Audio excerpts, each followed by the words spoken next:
চুয়াডাঙ্গায় জমে উঠেছে কোরবানির পশুর হাট। ক্রেতা বিক্রেতার দর কষাকষিতে চলছে কেনা বেচা।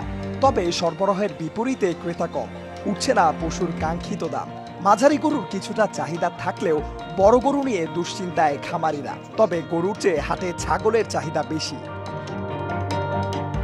চুয়াডাঙ্গার পশুর হাটগুলোতে কোরবানি ঘিরে বাড়ছে পশুর যোগান। ছোট বড় ও মাঝারি আছে সব সাইজের গরু। কয়েক বছর লালন পালনের পর বিক্রির জন্য হাটে তুলেছেন খামারিরা, কিন্তু ক্রেতার আনাগোনা কম। অনেকে আসছেন, দেখছেন, যাচাই করছেন দাম, তাই জমছে না বেচাকেনা। 3 থেকে 3.5 মণ ওজনের ষাঁড় বিক্রি হচ্ছে লাখ টাকার মধ্যেই। খামারিরা বলছেন পশুপালনে খরচ বেড়েছে, তবে সে তুলনায় মিলছে না দাম। গরুটা কিনছি 2,10,000-এ, এখন এই গরুর দাম বলছে 70-80 এরকম দাম বলে। গরু 200-র গরু দাম বলে 140, 300-র গরু দাম বলে 140, 240, 50,000 60,000 টাকার গরু প্রতি দাম কম। বাজার অবস্থা খুব খারাপ, দিয়ে কিনা বেচা নেই। আর বিপরীত কথা বলছেন ক্রেতারা। অন্য সময়ের চেয়ে পশুর দাম বেশি হাঁকা হচ্ছে বলে অভিযোগ তাদের। যে বাজারটা আমাদের ছিল সেই বাজারটা গরু পাচ্ছি না, দাম বেশি চাচ্ছে। ইনশাল্লাহ অনেক গরু কিনছি, আপনাকে দোয়ায় আরো কিনবো। আর 5টা গরু কিনলে আমাদের এক গাড়ি লোড হয়ে যাবে ইনশাল্লাহ।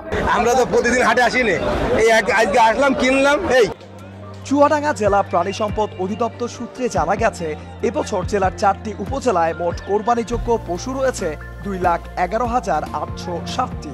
এর মধ্যে জেলায় কোরবানি পশুর চাহিদা রয়েছে 1,58,856টি, যা থেকে উদ্ধৃত থাকবে প্রায় 52,951টি পশু। এবারের কোরবানিতে প্রায় 1,061 কোটি টাকার বাণিজ্য হবে বলে জানিয়েছেন জেলা প্রাণী সম্পদ কর্মকর্তা ডাক্তার মুস্তাফিজুর রহমান। চুয়াডাঙ্গা জেলায় যে পরিমাণ কোরবানিযোগ্য গরু এবং মহিষ আছে তার বাজার মূল্য প্রায় 825 কোটি টাকা, এবং ছাগল এবং ভেড়ার যদি আমরা বাজার মূল্য ধরি প্রায় 236 কোটি টাকা। এই দুইটা একত্রে প্রায় 1,061 কোটি টাকার লেনদেন হবে।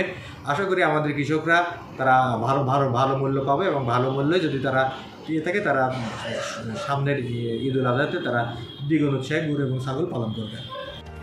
জেলার প্রতিটি পশুর হাটে কৃষক ও খামারিরা দেশি বিদেশি সাইলো ফিজিয়ান সহ নানা জাতের গরু হাটে তুলেছেন। তবে ব্যবসায়ীদের দাবি বিক্রি এখনো তেমন শুরু হয়নি।